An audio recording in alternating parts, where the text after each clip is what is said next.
Viewers, those who've been calling the Indian economy dead need to see this. The GDP data for the second quarter exceeded expectations. July to September GDP quarter data has come in at 8.2%.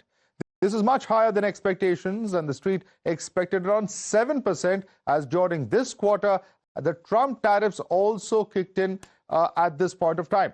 In fact, it was in late August that the tariffs kicked in. Despite that burden, this growth has come in as a big surprise. 8.2% growth, a 6-quarter high, and the GDP in April and June quarter was 7.8%. What led to this was growth in manufacturing, construction, and services. Manufacturing remained a key contributor to the GDP growth, rising 9.1%. Construction followed with 7.2% growth. Services did really well at 10.2%. And this is clearly a response to those who've been agreeing with US President Donald Trump's assessment of the Indian economy as a dead economy. Listen in to what Rahul Gandhi had said a few months ago. He's right. I mean, everybody knows this, except the Prime Minister and the Finance Minister. Everybody knows that the Indian economy is a dead economy. I'm glad that President Trump has stated a fact. Now, Prime Minister Modi has hailed the GDP growth. He said that 8.2% GDP growth in quarter 2 of 2025-26 is very encouraging. It reflects the impact of our pro-growth policies and reforms. It also reflects the hard work and enterprise of our people. He said his government will continue to advance reforms and strengthen ease of living for every citizen. This also gave BJP ammunition to target the naysayers. Listen in to the war of words. मैं इसको लोगों को धोखा देने के मुतरादिफ समझता हूँ। GDP 2014 के बाद घटता आ रहा था। तब तक तो किसी ने नहीं कहा कि जीडीपी घट क्यों रहा है। मोदी जी जो हैं, जब से प्राइम मिनिस्टर बने हैं, महंगाई आसमान को छू रही है। अगर जीडीपी में ग्रोथ हुई है तो फिर मार्केट में बिक्री क्यों नहीं बढ़ रही है। भाजपा की सरकार झूठे आंकड़े पेश करने का काम कर रही है। अगर जीडीपी बढ़ेगी तो बाजार में जो खरीदारी है वो बढ़ेगी। भारतीय जनता पार्टी के ये आंकड़े झूठ। देखिए, इससे साफ जाहिर होता है कि भारत की जो इकोनॉमी है वो मजबूत है। मैं समझता हूं कि इसमें स्वदेशी का एक बड़ा रोल हो सकता है और बहुत जल्दी हम डबल डिजिट की जीडीपी तक पहुंचेंगे। Let's quickly take this across to our guest joining us. Dr. P.K. Basu, economist, is with us. We also have with us Sanjay Jha, author. Dr. Santosh Mehrotra, senior economist, is also with us. Let me come across to you first. Dr. Santosh Mehrotra, notwithstanding, of course, the entire controversy surrounding the methodology, it's a huge number. 8.2% has exceeded expectations, not just when you compare it to the last quarter, but when you compare it year on year, it's close to a 3% increase. Now, coming as it does with the impact of the Trump tariffs also kicking in the last month of September of this particular quarter, this is no mean feat, would you say?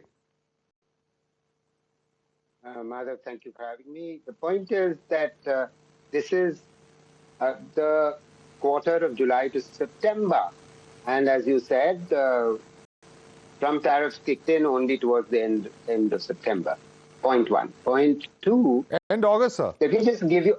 I'm just going to go back to your own data that you were showing quarter on quarter over the last 2-3 years. Now notice the trend. Let me give you the trend. The fact of the matter is the following. That our economy contracted twice as much as the global economy in FY21. The global economy had contracted by 3.1%, ours contracted by 5.8%. Next year, FY22, it naturally bounced back, Madhav, as it should have, and it obviously continued to bounce. However, it then began to settle down and the growth slowed. This is what your trend over the last 8 or 9 quarters was showing. Now, because of that low base, what you're seeing now, because please understand that the way we can estimate quarter growth. Quarterly growth is compared to the same quarter the previous year. So because it was trending downwards. Then you are seeing an uptick now. No question. Services has grown, construction has grown, manufacturing has grown. But what about the Q1, Q2 growth, sir? And you know, there are those who've called India a dead economy like President Trump. You've seen Rahul Gandhi said, of course, it's a dead economy. This is clearly showing that no other big economy grows at this kind of growth rate, does it? Madhav Sarji, I didn't call it dead. I never I'm called not saying it you dead. did. I'm not saying you did, Professor Malhotra. I'm saying that those who did, do you think this is a befitting reply to them? No, it is not. It is not, because I'm just telling you the real reason why it is showing an uptick. In other words, you didn't hear or understand what I said. I clearly understood what you said about the numbers being suppressed last year. And also, just to correct you on the facts, the 25% tariff kicked in on the 1st of August and the 50% effective tariff came in on the 27th of August. So yes, there has been some amount of impact as far as this... Madhavji, exports as a proportion of GDP, merchandise exports are barely merchandise exports, and the US accounts for, it might be the largest market for us. It barely accounts for merchandise exports, barely accounts for 2% of GDP. Trump does not matter here. Okay, so Trump does not matter. I'm very glad you say that. I'm very glad you say that. But there are those who say the Indian economy is dead. And let me get in PK Basu on that. PK Basu, is this... Just a second. Professor Malhotra, it's a limited time debate. Please allow others to come in as well. Professor Malhotra believes that this is just because of the kind of numbers that were suppressed last year that you're seeing a huge impact in the difference this year. And therefore, it's not really a big deal. Mr. Basu, your response to what Professor Malhotra is saying? I think the important thing to understand is that the trend growth of the Indian economy over the last 4 years has been 8.2%. So what we've just achieved is a return to trend. That's not true. It is 8.2% average growth in the last 4 years. Last year was a weak year. The point that Malhotra is trying to make is quite simple. Yes, of course, last year was a relatively slow year. We grew only 6.5%, but 6.5% is the bottom. Average growth in the 4 years, including last year, is 8.2%. This year, the calendar year, we've had 7.4, 7.8, and 8.2. For the first two quarters of the current fiscal year, growth is now 8%. So we are basically returning to trend. There's nothing unusual about this. My forecast for real GDP growth this year is 8.5%. I've said this repeatedly on Doordarshan and various other places as well. And that is going to be the growth rate because we haven't yet seen the full impact of the GST cuts, which only started to come in on the 22nd of September. We'll see the full impact of the GST cuts on private consumption. We'll see the impact of the cuts in income tax rates already. In the first half of the fiscal year, we've seen some of that. But in the second half, we're going to see the impact of the 2 percentage point weighted reduction in GST, which has reduced inflation further. You see, the point is that inflation now in India is among the lowest in the world. I heard an NC politician say inflation has skyrocketed. I don't know which universe he is in, because India's inflation rate is remarkably low when you compare it, for instance, to the US. The US is has 3% growth in CPI. India has 0.3% CPI inflation. Okay. So let me bring in Sanjay Jha. Let me bring in Sanjay Jha because I know Sanjay Jha is going to dwell extensively on the IMF numbers and IFF report, which raises questions on the statistics and the methodology. But Sanjay Jha, just for a moment, step back.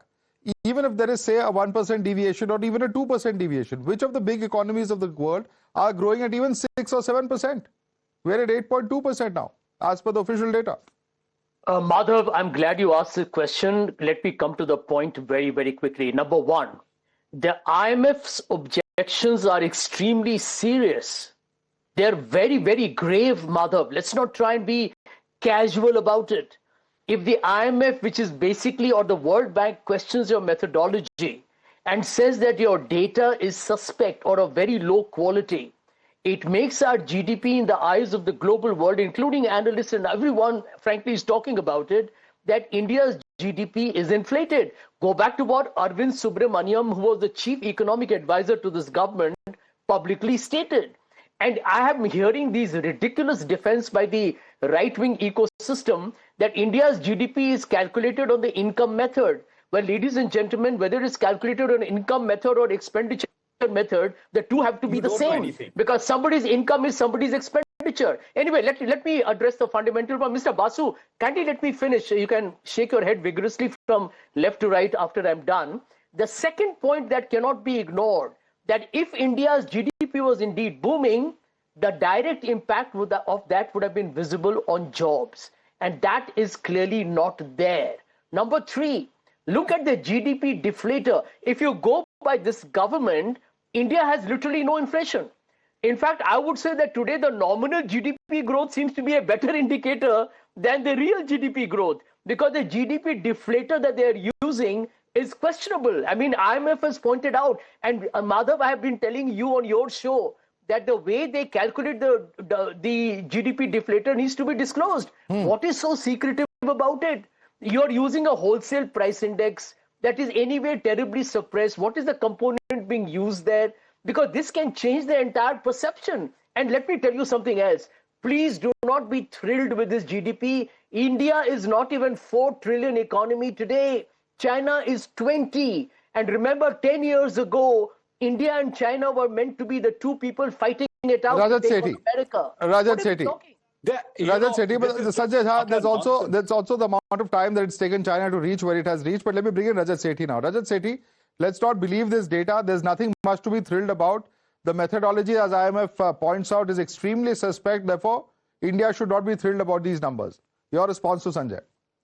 Everything about this government is Let me tell you viewers actually about what Professor Santosh was just saying. It was laughable to listen to him.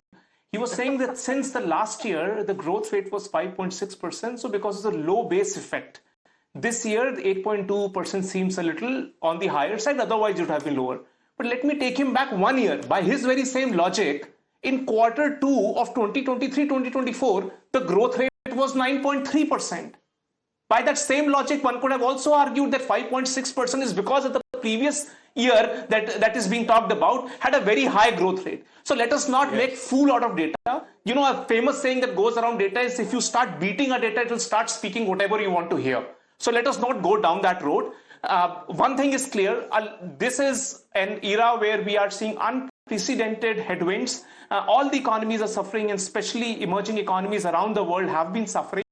There is a degree of nationalism which has kicked in the European countries, in the Western countries, including the US, and we all see what Tariff and all has done. There was a global gloom and doom that was projected for India, and India comes out shining with such strong numbers. And I am speaking to several financial intermediaries and institutions. They say that all these small SME sectors that take loan from these intermediaries, nobody is defaulting. Even the export-oriented units are not defaulting. So clearly, our smart SME entrepreneurs have found ways to bypass the Trump regulations. Also keep in mind that Trump regulations tariffs do not apply for pharma sectors, does not apply for electronic sectors. So we've been able to, face the headwinds that were coming our way. And so kudos to the public and the smart. No, but I have to ask one question. Sanjay Jha, let me assume for a moment that everything you're saying about the IMF and the quality of statistics, for sake of argument, is all correct. These are all valid concerns. But at the end of the day, why would Mr. Rahul Gandhi jump to, echo President Trump when he says India is a dead economy? Is this how a dead economy looks like to you or to anybody? Madhav, let me answer. When you say a dead economy, there are two ways to interpret that. Literally, the answer is obviously no, because dead would mean 0% growth rate, right? Well, I'm very glad you said that. Now, 1 minute, but let me qualify. I'm not done yet, Madhav. Dead basically means you're underperforming to your potential. And this is what Santosh Mehrotra, myself, and a whole lot of people who have been arguing. And Rahul Gandhi is right on the money. If you look at jobs, do you remember the senior statistician? Okay. You made this point earlier as well. PK Basu respond to that. It's growth without jobs, and therefore it's not to the full potential of what India requires. Quick response, please. We have limited time.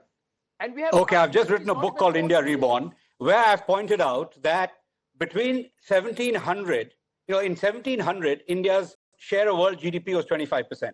When the British left India, India's share of world GDP had declined to 4.2%. By the time the Nehru-Gandhi family was done with India, in 1990, India's share of world GDP was 3%.